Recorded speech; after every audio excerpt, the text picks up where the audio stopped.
Aujourd'hui, mon corps me fait mal. Que veut-il me dire? Se venge-t-il?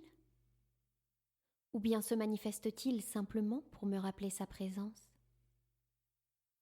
Car si je l'accepte de mieux en mieux, il m'est encore fréquent de le regarder comme un étranger, de ne pas savoir comment le bouger, le déplacer dans l'espace. Sans doute est-ce justement pour m'obliger à me relier à lui que le métier de comédienne s'est imposé à moi.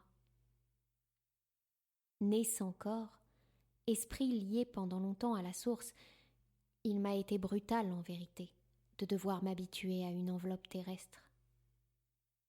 Oh, ce fait n'est pas exceptionnel. Si pour certains l'incarnation se passe de manière évidente, il est des familles d'âmes qui ont bien plus de difficultés. C'est le cas de celle à laquelle j'appartiens.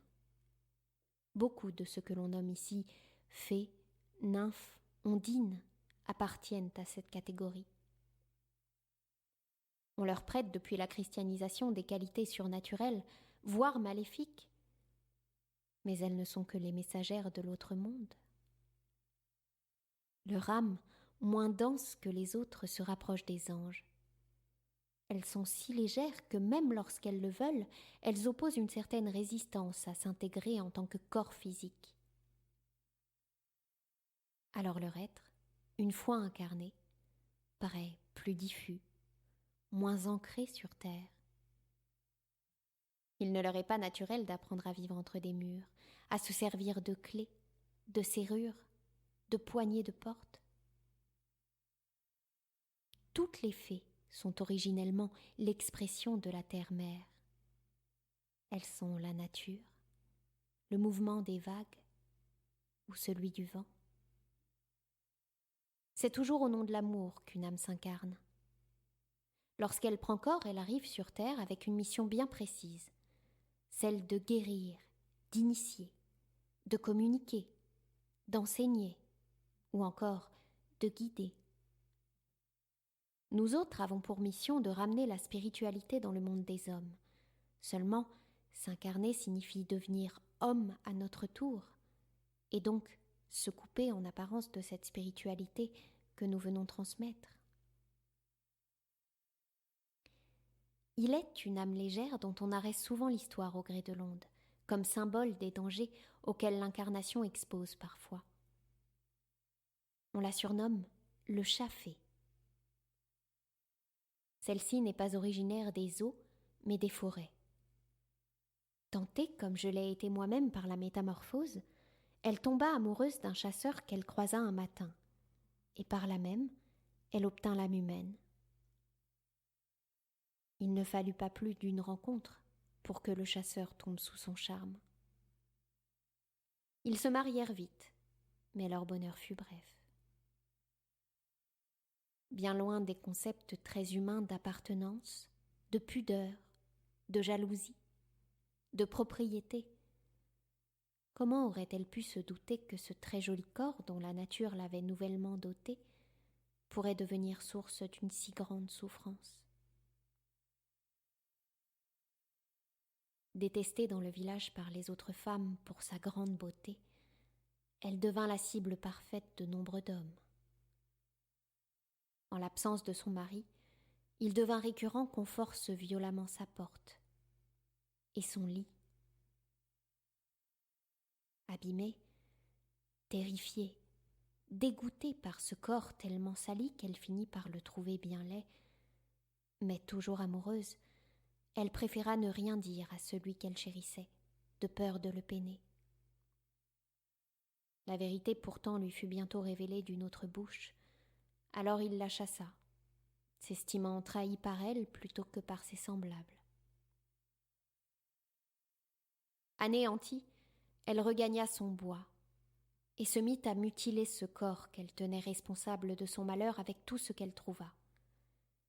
Elle le détestait tant à présent qu'elle n'avait plus qu'une idée, le faire souffrir encore, le voir mourir. C'est ainsi qu'elle décida de ne plus le nourrir. Alors, au bout de plusieurs jours, sale, amaigrie, couverte de plaies, de bleus et d'engelures, elle cessa de s'acharner sur lui et le quitta, satisfaite. Il y a des histoires plus tragiques que d'autres, mais les choses se terminent rarement bien lorsqu'une fée s'amourage d'un chasseur de fées. Mon âme, à présent craintive et solitaire, revint sur terre dans la peau d'un chat aux yeux jaunes. On dit qu'elle y est toujours. On dit qu'à chaque changement de saison, le chat fée aide les énergies à se rééquilibrer. On dit qu'à cause des hommes, il a de plus en plus de mal à accomplir sa tâche. On dit que lorsqu'il les croise, il s'amuse à projeter sur les arbres l'ombre de la femme qu'il a été, pour les terrifier. Je repense toujours à cette histoire, lorsque pointe le conflit avec mon propre corps. Il m'a été et il m'est encore parfois si difficile de le comprendre, de l'accepter, qu'il peut vite devenir un ennemi. Ne vous êtes-vous jamais opposé à votre corps en le faisant maigrir, grossir, en lui demandant trop d'efforts ou pas assez, ou pire peut-être? Ne l'avez-vous jamais maudit de vous faire souffrir ou simplement d'être comme il est? Êtes-vous, comme je peux l'être, si peu à l'aise dans celui-ci quelquefois? Êtes-vous maladroit? Un peu gauche, parfois? Avez-vous toujours quelques hésitations pour savoir dans quel sens tourner la clé pour ouvrir et fermer une porte? Si vous répondez oui à toutes ces questions, peut-être sommes-nous de la même famille d'âmes. Mais même si ce n'est pas le cas, je suis sûre qu'il en est beaucoup d'entre vous qui me comprennent. Alors, quelle que soit notre mission sur Terre, n'oublions pas que pour la remplir, il nous faut être complets. Tout à notre esprit, tout à notre corps. Le respecter et respecter celui des autres aussi. Il n'est qu'un passage, mais il est. C'est aussi grâce à lui que nous pouvons nous exprimer, aimer et prendre du plaisir. Cessons de le maltraiter, de l'affaiblir, de le soumettre, de le cacher. Homme, femme, ondine ou fée, soyons fiers de le porter.